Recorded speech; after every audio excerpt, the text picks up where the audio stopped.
ವಿಜಯನಗರದಲ್ಲಿ ಕೇಶವ ಅಂತ ಒಬ್ಬ ಇದ್ದ. ಅವನು ಯಾವಾಗ್ಲೂ ತನ್ನ ಕತ್ತೆ ಮುನ್ನ ಜೊತೆ ಇರ್ತಿದ್ದ.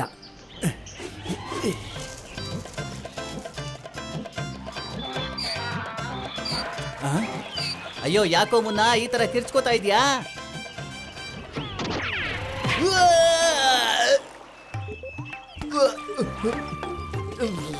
ಏನಾಯ್ತು?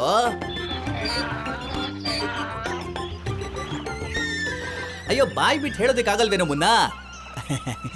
ಒಂದ್ ವೇಳೆ ನೀನ್ ಮಾತಾಡೋ ಹಾಗಿದ್ರೆ ಚೆನ್ನಾಗಿರ್ತಾ ಇತ್ತು. ಮುನ್ನ ಕೇಶವನ ಬರೀ ಕತ್ತೆ ಮಾತ್ರ ಅಲ್ಲ, ಅವನು ತನ್ನ ಪರಿವಾರದವನು ಮತ್ತೆ ಸ್ನೇಹಿತ ಕೂಡ ಆಗಿದ್ದ. ಮುನ್ನ, ನೀನು ಒಂದ್ ವೇಳೆ ಕತ್ತೆ ಆಗದೆ ನನ್ನ ಹಾಗೆ ಮನುಷ್ಯ ಆಗಿದ್ದಿದ್ರೆ ನಾನ್ ನಿನ್ ಜೊತೆ ಮನಸ್ಫೂರ್ತಿಯಾಗಿ ಮಾತಾಡ್ಬೋದಿತ್ತು. ಹೀಗೆ ಒಂದು ದಿನ ಉಡಂಗನ ಮನೆ ಹತ್ರ ಹೋಗ್ತಾ ಇದ್ದ. ಆಗ ಕೇಶವನ್ಗೆ ಏನ್ ಕೇಳಿಸ್ತು ಅಂದ್ರೆ, ನಾನು ನಿನ್ನ ಕತ್ತೆಯಿಂದ ಮನುಷ್ಯನನ್ನಾಗಿ ಮಾಡಿದ್ದೇನೆ, ನೀನ್ ನೋಡಿದ್ರೆ ನನಗೆ ಎದುರು ಉತ್ತರ ಕೊಡ್ತೀಯಾ? ಮೊದ್ಲು ಇಲ್ಲಿಂದ ಹೋಗೋ, ನನ್ನ ದುಡ್ಡಿನ ಮೇಲಾಣೆ. ಉಡಂಗ ಅಲ್ಲಿ ತನ್ನ ಕೆಲಸದವ್ರಿಗೆ ಬೈತಿದ್ದ. ಆದ್ರೆ ಕೇಶವ ಬೇರೆನೆ ಅರ್ಥ ಮಾಡ್ಕೊಂಡ. ಇವ್ರಂತೂ ಕತ್ತೆನ ಮನುಷ್ಯನಾಗಿ ಮಾಡ್ಬಿಟ್ಟಿದ್ದಾರೆ, ಒಗದು ಒಗದು. ನಡಿ ಬಾ ನನ್ ಜೊತೆ. ಆಮೇಲೆ ಕೇಶವ ಉಡಂಗನ ಹತ್ರ ಹೋದ. ಉಡಂಗನ ಕರ್ದ. ಉಡಂಕ, ಅಯ್ಯೋ ಉಡಂಕ, ಎಲ್ಲಪ್ಪ ಇದ್ಯಾ? ಒಗದು ಒಗದು ಹೇಳಪ್ಪ, ಏನ್ ಕೆಲ್ಸ?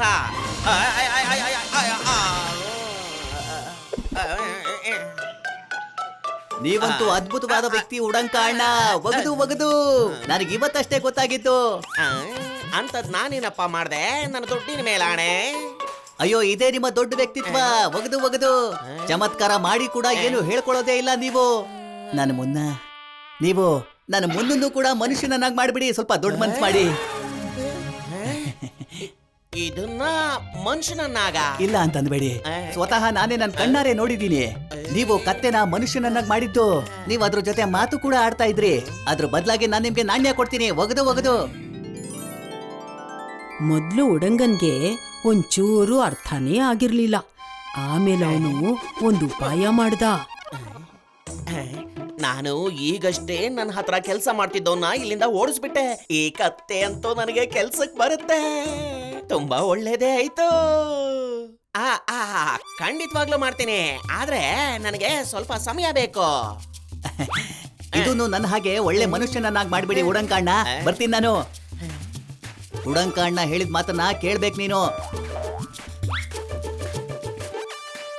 ವಾವ್, ಈಗ ನನಗೆ ಕೆಲಸ ಮಾಡಿಸ್ಕೊಡೋದಿಕ್ಕೆ ಉಚಿತವಾಗಿ ಒಬ್ಬ ಕೆಲಸದವನು ಸಿಕ್ಕಾಯ್ತು, ಹಾಗೆ ಜೊತೆಗೆ ದುಡ್ಡು ಕೂಡ.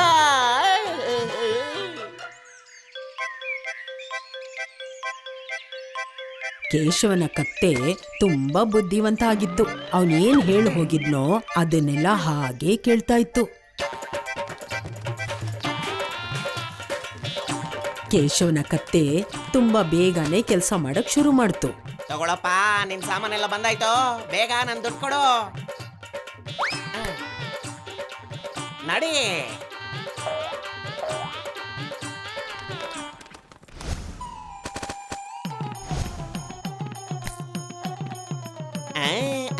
ಹಣ ಬಂತು.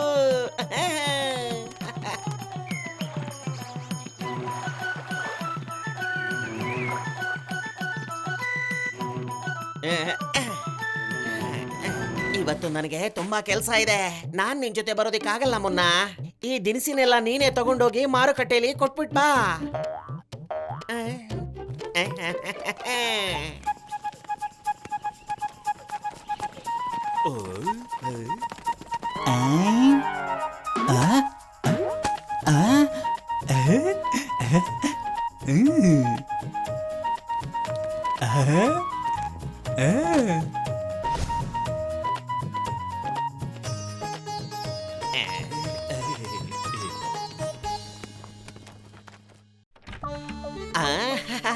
ಬಂದ್ಯಾ ನನ್ನ ಹುಲಿ?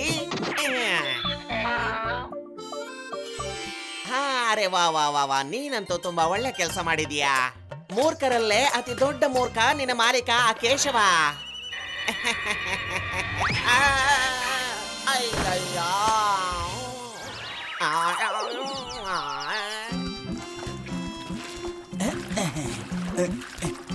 ಮುನ್ನ ಮನುಷ್ಯ ಆಗಿದ ತಕ್ಷಣ ಅವನನ್ನ ನಾನು ಕೇಳ್ತೀನಿ, ಮನುಷ್ಯನಾಗಿ ನಿನಗೆ ಹೇಗೆ ಅನ್ನಿಸ್ತಿದೆ ಅಂತ. ಬೇಡ ಬೇಡ, ಹಳೆ ನೆನಪನ್ನ ಯಾಕೆ ಕೆದಕೋದು? ಕತ್ತೆ ಆಗೋದು ಯಾರಿಗಿಷ್ಟ ಇದೆ? ಒಗದು ಒಗದು. ಅಲ್ಲಪ್ಪ, ಒಬ್ಬೊಬ್ನೇ ಯಾವ ವಿಷಯದ ಬಗ್ಗೆ ಮಾತಾಡ್ಕೋತಾ ಇದೀಯಾ? ನಿನ್ ಕತ್ತೆ ಕೂಡ ತುಂಬಾ ತಿಂಗಳುಗಳಿಂದ ಕಾಣಿಸ್ತಾನೆ ಇಲ್ವಲ್ಲ? ಆ, ಆ, ಏನು ತಿಂಗಳನ್ಗಟ್ಲೆನಾ? ಆ, ತುಂಬಾ ತಿಂಗಳಾಗೋಯ್ತಾ? ನಾನು ನನ್ನ ಮುಂದನ್ನ ಉಡಂಕನ ಹತ್ರ ಬಿಟ್ಟು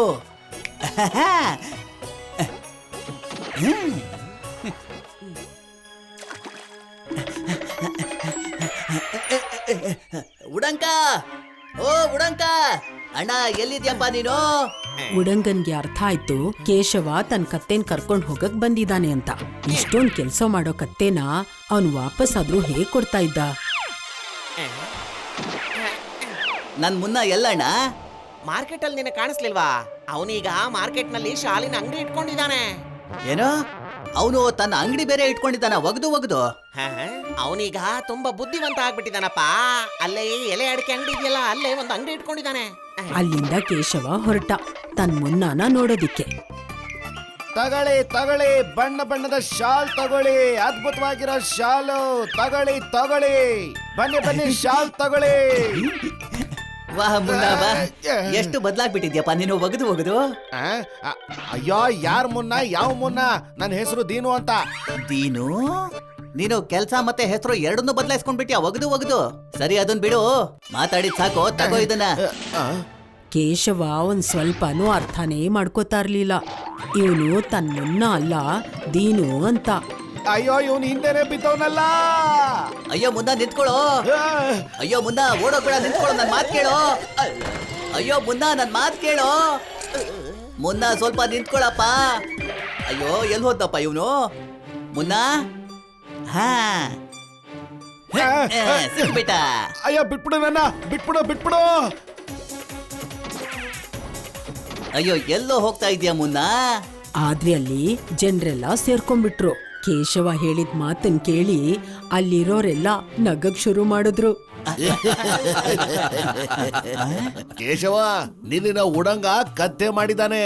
ಇವನು ದೀನು ಕಣೋ, ದೀನು. ಇವನು ಮುಂಚೆ ಉಡಂಗನ ಹತ್ರ ಕೆಲಸ ಮಾಡ್ತಿದ್ದ. ಹಿಂಗೆ ಆದ್ರೆ ಕತ್ತೆ ಮನುಷ್ಯ ಆಗೋಕ್ ಸಾಧ್ಯನಾ?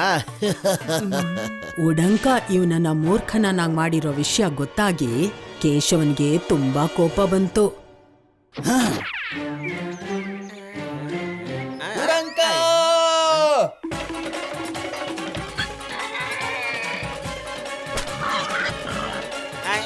ಉಡಂಕ, ನಾನ್ ನಿನ್ನ ಸುಮ್ನೆ ಬಿಡೋದಿಲ್ಲ.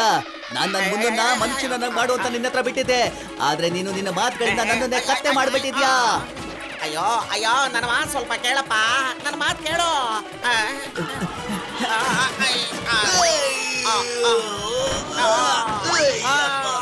ಅಯ್ಯಯ್ಯೋ, ನನ್ನ ತಕಡಿ ಹಾಳಾಗೋಗ್ಬಿಡುತ್ತೆ, ನನ್ನ ದುಡ್ಡಿನ ಮೇಲೆ ಆಣೆ.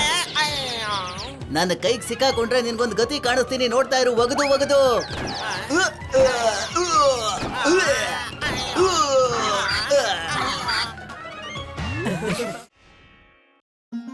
4 ವಾತಾವರಣ ಮತ್ತೆ ಹಗಲು ರಾತ್ರಿ ಸೇರಿ 6 ಅಣ್ಣ ತಮ್ಮಂದಿರಿರ್ತಾರೆ. ಹಗಲು ರಾತ್ರಿ ಸೇರಿ ತಮ್ಮ ತಮ್ಮ ಭಾಗಗಳನ್ನ ಮಾಡ್ಕೊಂಡಿರ್ತಾರೆ. ಆದ್ರೆ 4 ವಾತಾವರಣಗಳಲ್ಲಿ ಯಾರು ಶ್ರೇಷ್ಠರು ಅಂತ ಜಗಳ ಮಾಡ್ಕೋತಾ ಇರ್ತಾರೆ. ಆಗ ಅಗ್ನಿದೇವ ಹೇಳ್ತಾನೆ, ನಾನು ದೊಡ್ಡವನು. ಒಂದು ವೇಳೆ ನಾನಿಲ್ಲದೆ ಹೋದ್ರೆ ಬೆಳೆ ಬೆಳೆಯೋದಿಕ್ಕಾಗೋದಿಲ್ಲ. ಜನರು ಹಸುವಿನಿಂದ ಒದ್ದಾಡ್ಬೇಕಾಗತ್ತೆ.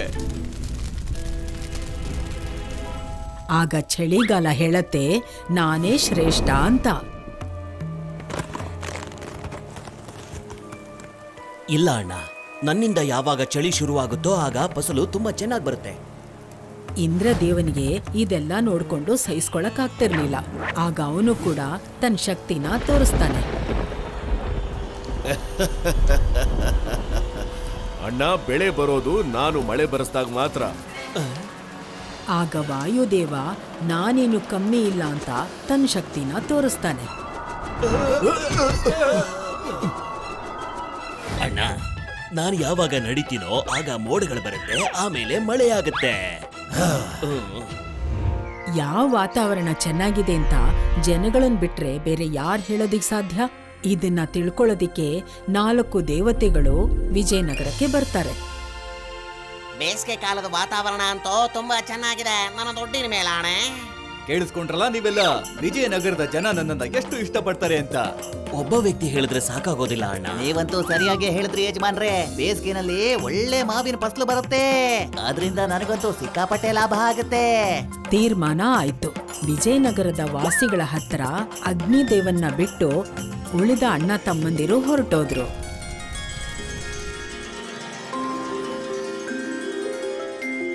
ಹಾಯ್ ಹಾಯ್ ಹಾಯ್ ಹಾಯ್, ಎಷ್ಟೊಂದು ಬಿಸಿಲಿದೆಯಪ್ಪ ನನ್ನ ದುಡ್ಡಿನ ಮೇಲೆ ಆಣೆ. ಹೇಗೆ ಅನಿಸ್ತಿದೆ ಅಂದ್ರೆ ಬೆಂಕಿನೇ ಮೈ ಮೇಲೆ ಬಿದ್ದಂಗಿದೆ.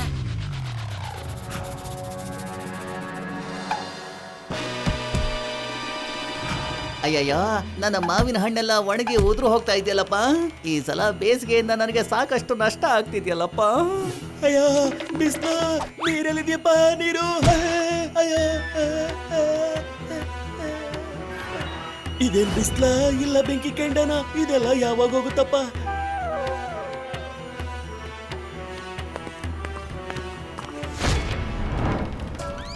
ಈ ಬೇಸಿಗೆ ಅಂತೂ ಹತ್ತಿನೆಲ್ಲ ಸುಟ್ಟು ಬಿಡ್ತಲ್ಲ. ಅಯ್ಯೋ ದೇವ್ರೇ, ಈ ಬೇಸಿಗೆಯಿಂದ ಕಾಪಾಡಪ್ಪ, ಮಳೆ ಬರೋ ಹಾಗೆ ಮಾಡು. ಜನ ನಿನ್ನನ್ನಲ್ಲ ಅಣ್ಣ, ನನ್ನನ್ನು ಕರೀತಿದ್ದಾರೆ. ಇವ್ರ ಪ್ರಾರ್ಥನೆನ ನಾನು ಕೇಳಲೇಬೇಕಲ್ವಾ? ಅದಾದ್ಮೇಲೆ ಇಂದ್ರದೇವ ತನ್ನ ಶಕ್ತಿನ ತೋರಿಸ್ತಾನೆ.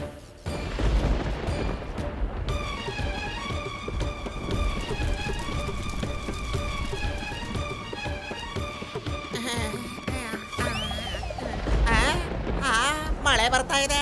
ಸದ್ಯ ಈ ಬೇಸಿಗೆಯಿಂದ ಮುಕ್ತಿ ಸಿಕ್ತು. ನನ್ನ ದುಡ್ಡಿನ ಮೇಲೆ ಆಣೆ. ಓಹೋ, ಈ ಅಕಾಲಿಕ ಮಳೆ ಅಂತೂ ನನಗೆ ಮೂರ್ತಿ ಕೆತ್ತೋದಿಕ್ಕೆ ಬಿಡೋದಿಲ್ಲ. ಅವಶ್ಯಕತೆಗಿಂತ ಮೀರಿ ಯಾವುದೂ ಒಳ್ಳೇದಲ್ಲ. ಅದ್ಯಾಕೆ? ಅದು ಮಳೆನೇ ಆಗಿರ್ಲಿ. ಅಯ್ಯೋ, ಇದೇನಪ್ಪ ನಮ್ಮನ್ನ ಹೀಗ್ ಪರೀಕ್ಷೆ ಮಾಡ್ತಿದ್ಯಾ ದೇವ್ರೆ? ನನ್ನ ದುಡ್ಡಿನ ಮೇಲೆ ಆಣೆ. ಅಯ್ಯೋ,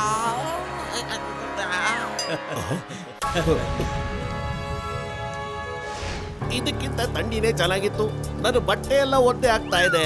ಸರಿಯಾಗಿ ಹೇಳಿದ್ರಿ. ಆಗ ನನ್ನ ಹತ್ರ ತುಂಬಾ ಜನ ಬಟ್ಟೆಗಳನ್ನ ಒಗ್ದ್ಕೊಡಿ ಅಂತ ಬರ್ತಿದ್ರು. ಈಗ ಯಾರು ಬರೋದಿಲ್ಲ ಒಗ್ದ್ಕೊಡು ಅಂತ. ಈ ಚಳಿಗಾಲ ಯಾವಾಗ ಬರುತ್ತಪ್ಪ? ಅಣ್ಣ, ಈ ವಿಜಯನಗರ ಜನಗಳಿಗೆ ನೀವಲ್ಲ ಬೇಕಿರೋದು, ಅವ್ರಿಗೆ ಬೇಕಾಗಿರೋದು ನಾನು. ಈಗ ಇವನ್ ಸರ್ದಿ ತನ್ನ ಶಕ್ತಿನ ತೋರ್ಸೋದಿಕ್ಕೆ ವಿಜಯನಗರ ಪೂರ್ತಿ ತನ್ನ ಚಳಿನ ಹಬ್ಬಿಸ್ಬಿಟ್ಟ. ವಾತಾವರಣ ಎಷ್ಟು ಚೆನ್ನಾಗಿದೆಯಪ್ಪ. ನಾನು ಇದಕ್ಕೋಸ್ಕರನೇ ಕಾಯ್ತಿದ್ದೆ. ನನ್ನ ದುಡ್ಡಿನ ಮೇಲಾಣೆ. ಚಳಿಗಾಲದಲ್ಲಿ ಜನರಿಗೆ ಹಸಿವು ಜಾಸ್ತಿ ಆಗತ್ತೆ. ಆಗ ನಾನು ದುಡ್ಡನ್ನ ಜಾಸ್ತಿ ಮಾಡ್ಕೋಬಹುದು. ಇದನ್ನ ತಗೊಳ್ಳಿ, ಇದನ್ನ ತಗೊಂಡು ಬೇಗ ನಮ್ಗೆ ಕಂಬಳಿ ಮಾಡ್ಕೊಡಿ. ಒಂದ್ ಸ್ವಲ್ಪ ಸಮಯ ಆಗುತ್ತೆ. ಈ ಸಲದ ವಾತಾವರಣ ತುಂಬಾ ಜೋರಾಗೇ ಇದೆ. ಉರಿಯೋ ಬಿಸಿಲು ಮತ್ತೆ ಸುರಿಯೋ ಮಳೆಗಿಂತ ಇದೇ ಒಳ್ಳೇದಲ್ವಾ? ನೀವೆಲ್ಲ ಕೇಳಿಸ್ಕೊಂಡ್ರಿ ಅಲ್ವಾ?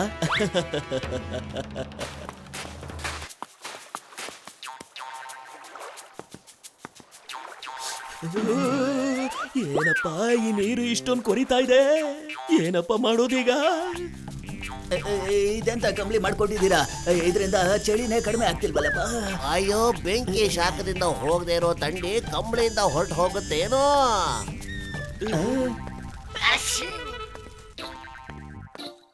ಪ್ರತಿದಿನ ಅಂಗಡಿ ತೆಗ್ದು ಯಾರಿಗೋಸ್ಕರ ಕಾಯ್ತಿರ್ತ್ಯಾ? ಈ ಚಳಿ ಎಲ್ರನ್ನೂ ಹುಷಾರ್ ತಪ್ಸಿದೆ. ಜನಗಳು ವೈದ್ಯರ ಔಷಧಿ ತಿಂತಾರ ಇಲ್ಲ ಈ ನಿಮ್ಮ ದಿನಸಿನ? ಅಯ್ಯ, ನನ್ನ ದುಡ್ಡಿನ ಮೇಲಾಣೆ. ಈ ಎಲ್ಲ ವಾತಾವರಣನೂ ನನ್ನನ್ನು ಹಾಳು ಮಾಡ್ತಾ ಇದೆಯಲ್ಲಪ್ಪ.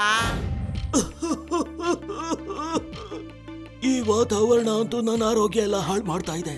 ಈಗ ಜನಗಳಿಗೆ ನಾನು ಹೇಗೆ ಔಷಧಿ ಕೊಡ್ಲಿ? ಸರಿ, ನಾಳೆ ಬನ್ನಿ ಹೋಗಿ. ಮೊದಲನೇದಾಗಿ ಎಷ್ಟೊಂದು ಚಳಿ, ಮೇಲೆ ಔಷಧಿ ಬೇರೆ ಇಲ್ಲ ಅಂತಿದಾರಲ್ಲಪ್ಪ. ಭಗವಂತ, ನಮ್ಮನ್ನ ನೀನೇ ಕಾಪಾಡ್ಬೇಕಪ್ಪ. ಈಗ ಚಳಿಗಾಲಕ್ಕೂ ಅರ್ಥ ಆಯ್ತು ತನ್ನ ಶಕ್ತಿ ಇಲ್ಲಿ ಉಪಯೋಗಕ್ ಬರಲ್ಲ ಅಂತ. ಈಗ ಮುಂದಿನ ಸರ್ದಿ ಅವರ ಕೊನೆ ತಮ್ಮ ವಾಯುದೇವನದಾಗಿತ್ತು. ನೀವೆಲ್ಲ ನೋಡಿದ್ರಿ ಅಲ್ವಾ? ಅವ್ರಿಗೆಲ್ಲ ಬೇಕಾಗಿರೋದು ನೀವಲ್ಲ, ವಿಜಯನಗರದ ನಿವಾಸಿಗಳಿಗೆ ಬೇಕಾಗಿರೋದು ನಾನು.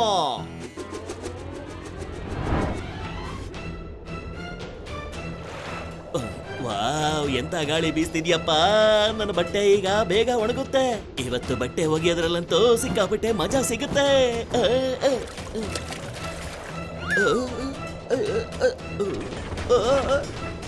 ಅಯ್ಯೋ, ನನ್ನ ಬಟ್ಟೆ! ಅಯ್ಯೋ, ನನ್ನ ಬಟ್ಟೆಗಳು ಆರೋಗ್ತಾ ಇದೆಯಲ್ಲಪ್ಪ. ಅಯ್ಯೋ, ನನ್ನ ಬಟ್ಟೆ!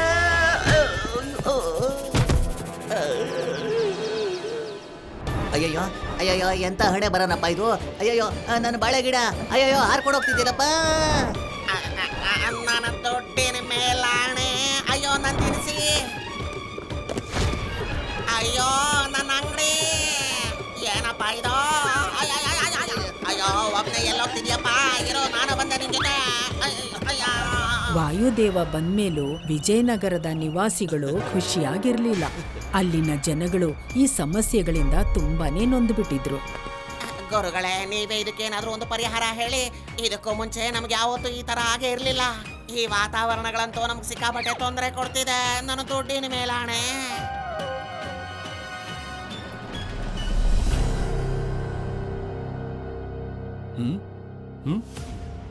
ನನಗೂ ತುಂಬಾನೇ ನಷ್ಟ ಆಗೋಯ್ತು ಗುರುಗಳೇ. ನನಗೇನ್ ಅನ್ನಿಸ್ತಿದೆ ಅಂತಂದ್ರೆ ದೇವನು ದೇವತೆಗಳು ತಮ್ಮ ತಮ್ಮಲ್ಲೇ ಕಿತ್ತಾಡ್ತಿದ್ದಾರೆ ಅಂತ ಅನ್ನಿಸ್ತಿದೆ. ದೇವತೆಗಳಾಗಿ ಅವ್ರು ಯೋಚನೆ ಮಾಡ್ಬೇಕಲ್ವಾ? ಅವ್ರಗಳ ಗಲಾಟೆಯಲ್ಲಿ ನಮಗ ನಷ್ಟ ಆಗ್ತಿದೆಯಲ್ಲ. ಜಗಳ ಯಾವಾಗ್ಲೂ ಒಬ್ಬರಿಗಿಂತ ಒಬ್ರು ತಾವು ಶ್ರೇಷ್ಠ ಅನ್ನೋದನ್ನ ತೋರ್ಸೋದಿಕ್ಕಾಗೇ ಆಗತ್ತೆ. ಅವರಿಗೆ ಒಂದು ವಿಷಯ ಅರ್ಥ ಆಗ್ಬೇಕು. ಜನರಿಗೆ ಅವರಲ್ಲಿ ಯಾರು ಶ್ರೇಷ್ಠ ಅಂತ ಅನ್ನೋದಕ್ಕಿಂತ ಅವರೆಲ್ಲರೂ ಒಟ್ಟಾಗಿರೋದೇ ಇಷ್ಟ ಅಂತ ಗೊತ್ತಾದ್ರೆ ಆಗ ಬಹುಶಃ ಈ ಜಗಳ ನಿಲ್ಲಬಹುದು. ಗುರುಗಳ ಮಾತನ್ನು ಕೇಳಿದ 4 ದೇವಾನುದೇವತೆಗಳಿಗೆ ತಮ್ಮ ತಪ್ಪಿನ ಅರಿವಾಯಿತು.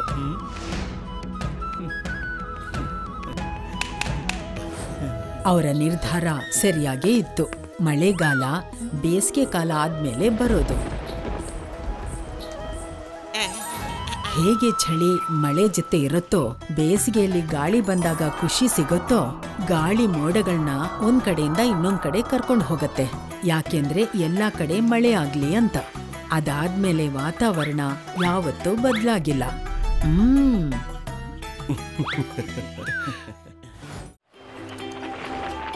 ಚಿರು, ಸ್ವಲ್ಪ ಕೇಳಿಸ್ಕೊ ಕಂದ. ಚಿರು, ಚಿರು, ಬಂದೆ ಅಜ್ಜಿ. ಏನ್ ಹುಡ್ಗನೋ ಏನೋ. ಏನಾಯ್ತು ಅಜ್ಜಿ? ನಿನ್ ಗಮನ ಎಲ್ಲಪ್ಪ ಇರತ್ತೆ? ಅಜ್ಜಿ, ಅಮ್ಮನ್ ಕತೆ ಓದಿದ್ರೆ ದೊಡ್ಡ ದೊಡ್ಡ ವ್ಯಕ್ತಿಗಳೇ ಕಳ್ದು ಹೋಗ್ತಾರೆ. ಹಾಗಿರುವಾಗ ನಾನ್ ಯಾವ ಲೆಕ್ಕ ಹೇಳಿ? ಕೆಲವೊಂದ್ಸಲ ಅಮ್ಮನ್ ಕತೆ ಓದ್ತ್ಯಾ, ಇನ್ನು ಕೆಲವೊಂದ್ಸಲ ಅಮ್ಮನ್ ಕತೆ ಕೇಳ್ಬೇಕು ನಿನ್ಗೆ. ಅಯ್ಯೋ, ಕೆಲವೊಂದ್ಸಲನಾದ್ರೂ ನನ್ ಮಾತ್ ಕೇಳಿಸ್ಕೊಳಪ್ಪ. ಕೇಳಿಸ್ತು ಅಜ್ಜಿ, ಕೇಳಿಸ್ತು. ನೀವ್ ಕೇಳಿದ್ದು ನೀರ್ ತಾನೆ? ತಗೊಳ್ಳಿ ನೀರು. ನೀರಲ್ಲ ಚಿರು, ಔಷಧಿ. ರತ್ನಗೆ ಹುಷಾರಿಲ್ಲ. ನೀನ್ ಇಲ್ಲೇ ಕೂತಿರು, ನಾನ್ ಹೋಗಿ ಇವಳಿಗೆ ಔಷಧಿ ತರ್ತೀನಿ. ಬೇಡ ಅಮ್ಮ, ನೀವ್ ಇಲ್ಲೇ ಕೂತ್ಕೊಳ್ಳಿ. ನಾನ್ ಬೇಗ ಸೈಕಲ್ ಅಲ್ಲಿ ಹೋಗಿ ಔಷಧಿ ತಗೊಂಡ್ಬರ್ತೀನಿ. ಹಾಗೆ ಆಗ್ಲಿ. ಬೇಗ ಬಾ, ಮರಿಬೇಡ ನೀನು. ತಗೋ ದುಡ್ಡನ್ನ. ಚಿರು ಯಾವ್ದನ್ನು ಮರೆಯಲ್ಲ ಅಜ್ಜಿ. ನಾನ್ ಹೀಗ್ ಹೋಗಿ ಹೀಗ್ ಬರ್ತೀನಿ. ಅಲ್ಲಿವರೆಗೂ ನೀವು ಆರಾಮಾಗಿರಿ. ಗೊತ್ತಿಲ್ಲ ಈ ಹುಡುಗನ್ ಗಮನ ಯಾವಾಗ್ಲೂ ಎಲ್ಲಿರುತ್ತೋ ಏನೋ. ವಾ ವಾ, ಎಂತ ಸುವಾಸನೆ. ಜಿಲೇಬಿ. ಇವಾಗ ನಾನೇನಾದ್ರೂ ಜಿಲೇಬಿ ತಿಂದಿರ ಇಲ್ಲಿಂದ ಹೊರಟೋದ್ರೆ ಜಿಲೇಬಿ ಬೇಜಾರ್ ಮಾಡ್ಕೊಳುತ್ತೆ. ಅಂಕಲ್, ಬಿಸಿ ಬಿಸಿಯಾದ ಜಿಲೇಬಿ ಕೊಡಿ. ಅಲ್ವೇಡು, ಚಿರು ಒಬ್ನೇ ಜಿಲೇಬಿ ತಿಂತಾ ಇದ್ದಾರೆ. ಅರೆ ಚಿರು, ಇಲ್ಲೇನ್ ಮಾಡ್ತಾ ಇದ್ಯಾ?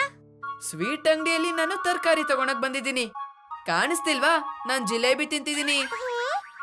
ಚಿರೋಣ, ನನ್ಗೂ ಕೊಡಿ. ಹಾ ಹಾ, ಕೊಡ್ತೀನಿ, ತಗೊಳ್ಳಿ. ಎಷ್ಟು ಬೇಕೋ ತಗೊಳ್ಳಿ. ಅಯ್ಯೋ, ನನ್ಗೂ ಯಾರಾದ್ರೂ ಕೇಳಿ. ಜಿಲೇಬಿ ನೋಡಿ ನಾಲ್ಗೆಲ್ ನೀರ್ ಬರ್ತಾ ಇದೆ. Thank you.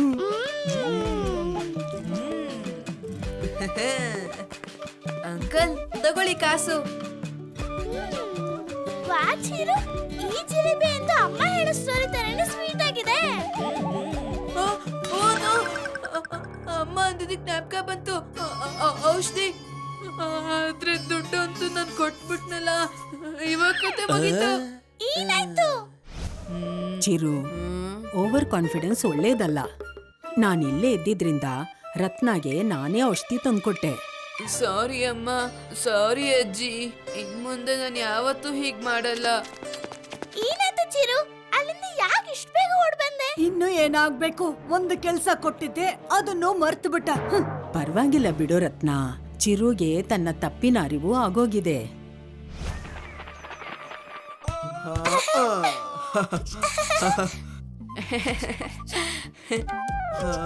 ಚಿರು ಅಣ್ಣ, ಬನ್ನಿ ಆಟ ಆಡೋಣ. ಇಲ್ಲ ಇಲ್ಲ, ನಾನ್ ಟಿವಿ ನೋಡ್ಬೇಕು. ಇಷ್ಟು ಜೋರಾಗಿ ಬಾಲ್ನ ಯಾರು ಓದಿತಾರೆ?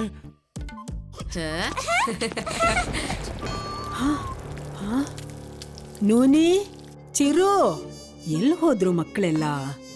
ಚಿರು, ಬೇಗ ಹೋಗು, ಬಟ್ಟೆ ಒಣಗಕ್ ಹಾಕಿದೀನಿ, ತಗೊಂಡ್ ಬಾ. ಹೋಗು ಹೋಗು, ಬೇಗ ಹೋಗು, ಮಳೆ ಬರೋ ಹಾಗಿದೆ. ಟೆನ್ಷನ್ ತಗೋಬೇಡಿ ಅಮ್ಮ, ನಾನ್ ಇದೀನಲ್ಲ. ಮರಿಬೇಡ ಚಿರು. ಹಾ ಅಮ್ಮ, ಈಗ್ಲೇ ಹೋಗ್ತೀನಿ.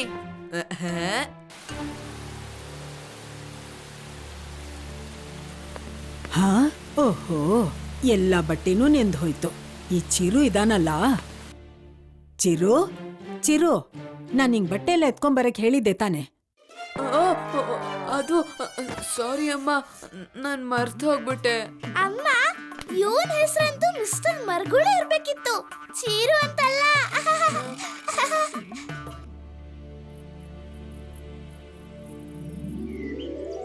ಆಹಾ, ಇವತ್ತು ತುಂಬಾ ಒಳ್ಳೆ ಬಿಸಿಲಿರೋ ಹಾಗಿದೆ. ಏ ಚಿರು, ನೂನಿ ಮತ್ತೆ ಬಾಬು ಎಲ್ಲಿ ಹೋದ್ರು? ಅವರು ಅಜ್ಜಿನ್ ಭೇಟಿ ಆಗಕ್ ಹೋಗಿದ್ದಾರೆ. ಸರಿ ಚಿರು, ನೋಡು, ಹೊರಗಡೆ ಮಾವಿನಕಾಯಿನ ಒಣಗಕ್ಕಿಟ್ಟಿದ್ದೀನಿ, ಹುಷಾರಾಗಿ ನೋಡ್ಕೋ. ಅಷ್ಟರಲ್ಲಿ ನಾನು ಹೋಗಿ ರತ್ನನ ಭೇಟಿ ಮಾಡ್ಕೊಂಡ್ ಬರ್ತೀನಿ.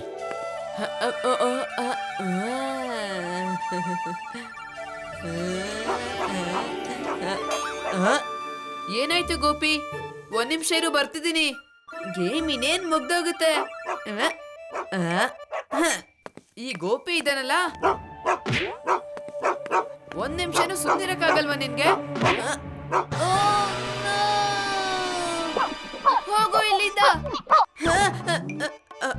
ಅಯ್ಯೋ, ನಾನು ಕರೆದಿದ್ದು ಇದಕ್ಕೆ. ಆದ್ರೆ ನಿನಗೆ ವಿಡಿಯೋಗೆ ಮಾಡೋದ್ರಿಂದ ಪುರ್ಸೊತ್ ಸಿಕ್ಕಿದ್ರೆ ತಾನೇ. ಹೋಗು ಹೋಗು ಇಲ್ಲಿಂದ.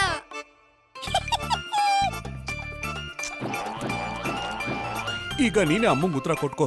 ಮೊದ್ಲೇ ನನ್ ಮಾತು ಕೇಳಿದಿದ್ರೆ ಹೀಗೆಲ್ಲ ಆಗ್ತಿರ್ಲಿಲ್ಲ. ಬೇಜವಾಬ್ದಾರಿ ಚಿರು. ಚಿರು, ಮತ್ತೆ ಎಡವಟ್ ಮಾಡಿದ್ಯಾ? ಈ ಹುಡುಗನಿಗೆ ಯಾವಾಗ ಬುದ್ಧಿ ಬರುತ್ತೋ ಏನೋ ಗೊತ್ತಿಲ್ಲ. ಸಾರಿ ಅಮ್ಮ. ಸಾರಿ ಹೇಳಿದ್ರೆ ಮುಗ್ದೋಯ್ತಾ?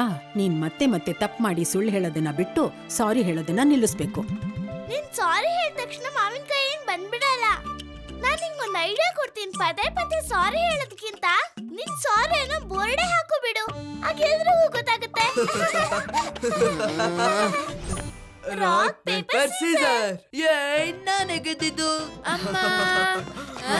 ಏನಾಯ್ತು? ಯಾಕೆ ಕೂಗ್ತಿದ್ಯಾ? ಈಗ ಯಾರನ್ನ ನಷ್ಟ ಮಾಡ್ದೆ?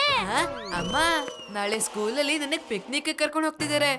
ಎಲ್ರಿಗೂ ಕೂಡ ಅವ್ರವ್ರ ಮನೆಯಿಂದ ಊಟ ಮಾಡಿಸ್ಕೊಂಡ್ ಬರ್ಬೇಕು ಅಂತ ಹೇಳಿದಾರೆ ಅಮ್ಮ. ಅರೆ ವಾ. ಬರೀ ವಾ ಅಂತ ಹೇಳಿದ್ರೆ ಕೆಲ್ಸ ಆಗಲ್ಲ ಅಮ್ಮ. ನೀವ್ ನನ್ಗೋಸ್ಕರ ಸಾಂಬಾರ್ ಮಾಡ್ಬೇಕಾಗತ್ತೆ. ಯಾಕಂದ್ರೆ ನಾನು ಎಲ್ರಿಗೂ ಹೇಳಿದೀನಿ, ನಾನು ವರ್ಲ್ಡ್ಸ್ ಬೆಸ್ಟ್ ಸಾಂಬಾರ್ ತಗೊಂಡ್ಬರ್ತೀನಿ ಅಂತ. ಹೌದೇನು? ಸರಿ.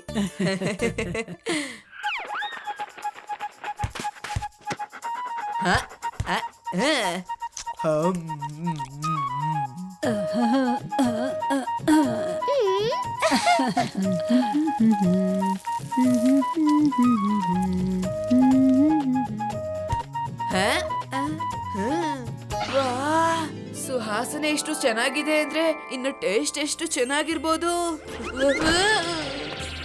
ಚಿರು, ಇನ್ನೊಂದ್ ಸ್ವಲ್ಪ ಹೊತ್ತಲ್ಲಿ ಸಾಂಬಾರ್ ರೆಡಿ ಆಗತ್ತೆ. ನಾನು ಅದ್ರಲ್ಲಿ ಎಲ್ಲಾನು ಹಾಕಿದ್ದೀನಿ. ಸ್ವಲ್ಪ ಹೊತ್ತು ಬಿಟ್ಟು ನೀನು 5 ಸ್ಪೂನು ಉಪ್ಪು ಹಾಕ್ಬಿಡು. 5 ಸ್ಪೂನು ಉಪ್ಪು ಹಾಕ್ಬಿಡು. 5 ಸ್ಪೂನು ಉಪ್ಪು ಹಾಕ್ಬಿಡು. ಹಾ, ಅಷ್ಟ್ರಲ್ಲಿ ನಾನು ದೇವಸ್ಥಾನಕ್ಕೆ ಹೋಗಿ ಬರ್ತೀನಿ. ಆಯ್ತು ಅಮ್ಮ, ಅಲ್ಲಿವರೆಗೂ ನಾನು ಆಟ ಆಡ್ತಿರ್ತೀನಿ. ಅಯ್ಯೋ, ಈ ಗೋಪಿ ಎಲ್ಲೋದ? ಗೋಪಿ, ಅಯ್ಯೋ ನಿಂತ್ಕೋ. ಚಿರು, ಚಿರು, ಈ ಹುಡುಗ ಎಲ್ಲಿಗೆ ಹೋದ ಮತ್ತೆ? ನನಗ್ ಖಂಡಿತ ಗೊತ್ತಿರತ್ತೆ ಅವನು ಸಾಂಬಾರ್ಗೆ ಉಪ್ಪು ಹಾಕಿರಲ್ಲ ಅಂತ. ನಾನೇ ಹಾಕ್ಬಿಡ್ತೀನಿ. 1 2. ವಾ, ಅಮ್ಮ ಮಾಡಿರೋ ಸಾಂಬಾರ್ ಪರಿಮಳ ಅಂತೂ ಸಖತ್ತಾಗಿದೆ. ಈ ಮರ್ಗುಳಿ ಚೀರೋ ಅಂತಿದ್ದಕ್ಕೆ ಉಪ್ಪು ಹಾಕಿಲ್ಲ ಅನ್ಸುತ್ತೆ. ಉಪ್ಪಿಲ್ದಿರೋ ಸಾಂಬಾರ್ನ ನಂಗೆ ತಿನ್ನಕ್ಕೆ ಇಷ್ಟ ಇಲ್ಲಪ್ಪ, ನಾನೇ ಹಾಕ್ಬಿಡ್ತೀನಿ. 1 2 ಬಾ ಬಾ ನೋಡೋಣ. ನಿಂತ್ಕೋ ಗೋಪಿ, ಅದ್ ನಿಂತ್ಕೋ. ಹೇಗಿರುತ್ತೆ ಹಿಡಿ ನನ್ನ. ಏನಾಯ್ತು, ಸುಸ್ತಾಗೋಯ್ತಾ ಬಾಬು? ಗೋಪಿ ಇಷ್ಟ ನೋಡಿದ್ರೆ ಸುಸ್ತಾಗೆ ಆಗುತ್ತಲ್ವಾ? ನಾನು ಹೋಗಿ ನೀರು ಕುಡ್ಕೊಂಡ್ ಬರ್ತೀನಿ. ಅರೆ ವಾ, ಏನ್ ಸುವಾಸನೆ ಇದೆ ಸಾಂಬಾರ್ದು. ಆಟ ಆಡೋ ಗುಂಗಲ್ಲಿ ಚಿರೋಣ ಉಪ್ಪು ಹಾಕೋದನ್ನ ಮರ್ತೋಗ್ಬಿಟ್ಟಿದ್ದಾರೆ ಅಂತ ಅನ್ಸುತ್ತೆ. ಅವರಂತೂ ಎಲ್ಲಾನು ಮರ್ತೋಗ್ತಾರೆ. ನಾನೇ ಹಾಕ್ಬಿಡ್ತೀನಿ. 1 2 ಬನ್ನಿ ಬನ್ನಿ ತಗೊಳ್ಳಿ, ಖಾರ ಖಾರವಾಗಿರೋ ಚಿಪ್ಸ್. ಖಾರನ? ಖಾರ ಅಂದ್ರೆ ಏನು ನೆನ್ಪಾಗ್ತಿದ್ಯಲ್ಲ, ಆದ್ರೆ ಏನು? ಖಾರ ಖಾರ. ಖಾರ ಬಿಸ್ಕೆಟ್, ಖಾರ ಮಿಕ್ಸರ್. ಅಯ್ಯೋ ಸುಮ್ನಿರು, ಕನ್ಫ್ಯೂಸ್ ಮಾಡ್ಬೇಡ. ಖಾರ ಚಿಪ್ಸಾ? ಏನೋ ಮರಿತಿದೀನಿ. ಖಾರ ಖಾರ. ಹಾ, ನೆನ್ಪಾಯ್ತು. ಅಯ್ಯೋ, ಏನ್ ನೆನ್ಪಾಯ್ತು? ನಂಗೂ ಸ್ವಲ್ಪ ಹೇಳ್ಬಿಟ್ಟು ಹೋಗು. ನಾನ್ ಹೇಳಲ್ಲ, ಮಾಡಿ ತೋರಿಸ್ತೀನಿ. 4 ಮತ್ತೆ 5. ಅಮ್ಮನ್ ಸಾಂಬಾರ್ ತಿಂತಿದಂಗೆ ಪಿಕ್ನಿಕ್ ಅಲ್ಲಿ ಎಲ್ಲಾರು ಊಟನೇ ಮರ್ತೋಗ್ಬಿಡ್ತಾರೆ. ಚಿರು, ಹಾ? ಉಪ್ಪು ಹಾಕಿದ್ಯಲ್ಲ ಸಾಂಬಾರ್ಗೆ? ಹಾ ಅಮ್ಮ, 5 ಸ್ಪೂನು. ನೋಡ್ತೀನಿ, ನಾಳೆ ಪಿಕ್ನಿಕ್ ಅಲ್ಲಿ ಎಲ್ರು ಇದನ್ನ ತಿಂದು ಊಟನೇ ಮರ್ತೋಗ್ಬಿಡ್ತಾರೆ. ಆಮೇಲೊಂದಿನ ಏನಾಯ್ತು ಚಿರು, ಯಾಕೆ ಅಳ್ತಿದ್ಯಾ? ನೀವ್ ಮಾಡಿದ ಸಾಂಬಾರ್ ತಿಂದು ಎಲ್ರು ನನ್ನನ್ನ ತುಂಬಾ ರೇಗಿಸ್ತಿದ್ರು. ಏನ್ ಹೇಳ್ತಿದ್ಯಾ? ಏನ್ ಗೊತ್ತಾ, ಸಾಂಬಾರಲ್ಲಿ ಉಪ್ಪು ಎಷ್ಟಿತ್ತು ಅಂದ್ರೆ ಅದು ಸಾಂಬಾರಲ್ಲ, ಸಮುದ್ರದ ನೀರು ಅಂತ ಎಲ್ರು ಹೇಳ್ತಿದ್ರು ಅಮ್ಮ. ಇದು ನಿಜವಾಗ್ಲೂ ಸಮುದ್ರದ ನೀರಿದಾಗಿದೆ. ಇಷ್ಟೊಂದು ಉಪ್ಪ? ಆದ್ರೆ ಇದು ಹೇಗಾಗೋಕ್ ಸಾಧ್ಯ? ನೀನು ಉಪ್ಪನ್ನ ಎಷ್ಟು ಹಾಕದೆ ಹೇಳು? 5 ಸ್ಪೂನು. 5 5 5 ಮತ್ತೆ 5 ಅಂದ್ರೆ 20 ಸ್ಪೂನ. ಹಾ, ಇಷ್ಟೆಲ್ಲ ಉಪ್ಪು ಹಾಕಿದ್ರೆ ಸಾಂಬಾರು ಸಮುದ್ರ ನೀರ್ ತರ ತಾನೇ ಆಗೋದು. ಆದ್ರೆ ನೀವೆಲ್ಲ ಯಾಕೆ ಉಪ್ಪು ಹಾಕಿದ್ರಿ? ಈ ಕೆಲ್ಸ ನಂದಲ್ವಾ? ನಿನ್ನ ಬೇಜವಾಬ್ದಾರಿತನದಿಂದ ಚಿರು, ಯಾರಿಗೂ ನಿನ್ ಮೇಲೆ ನಂಬಿಕೆನೇ ಇರ್ಲಿಲ್ಲ. ನೀನ್ ಉಪ್ಪು ಹಾಕೋದನ್ನ ನೆನ್ಪಲ್ಲಿಟ್ಕೋತೀಯ ಅಂತ. ಈಗ ಅರ್ಥ ಆಯ್ತು ಅಮ್ಮ. ನಾನಿನ್ ಮುಂದೆ ಯಾವುದೇ ಕೆಲ್ಸ ಬೇಜವಾಬ್ದಾರಿಯಿಂದ ಮಾಡೋದಿಲ್ಲ. ನನ್ ಬೇಜವಾಬ್ದಾರಿಯಿಂದ ಸಾಂಬಾರ್ ಕೂಡ ಹಾಳಾಗೋಯ್ತು, ಮತ್ತೆ ನನ್ ಇಡೀ ದಿನ ಕೂಡ. ಓಹೋ, ಪರವಾಗಿಲ್ಲ ಬಿಡು. ಅಂತೂ ಇಂತೂ ನಿನ್ ತಪ್ಪೇನು ಅಂತ ಗೊತ್ತಾಯ್ತಲ್ಲ. ನಾನ್ ನಿನ್ಗೋಸ್ಕರ ಸಾಂಬಾರ್ನ ಮತ್ತೆ ಮಾಡ್ಕೊಡ್ತೀನಿ. ಬೇರೆ ಸಾಂಬಾರಿಂದ ಕೆಲ್ಸ ಆಗಲ್ಲ ಅಮ್ಮ. ಪಾಪ ಚಿರುವಿನ ಇಡೀ ದಿನ ಹಾಳಾಗೋಗಿದೆ. ಹಾಗಾಗಿ ಇವನ್ ದಿನ ಸ್ವಲ್ಪ ಸರಿ ಮಾಡ್ಬೇಕಲ್ವಾ? ಹಾ ಹಾ, ಮಾಡೋಣ. ಇಯ್ಯೇ, ಅಮ್ಮ ಚಿರುವಿನ ದಿನ ಚೆನ್ನಾಗಿ ಮಾಡ್ತಾರೆ ಅಂತ ಒಪ್ಕೊಂಡ್ಬಿಟ್ರು. ಸ್ಟೋರಿ ಟೈಮ್ ವಿತ್ ಸುಧಾ ಅಮ್ಮ. If you like this video, subscribe to our channel Murthy Media.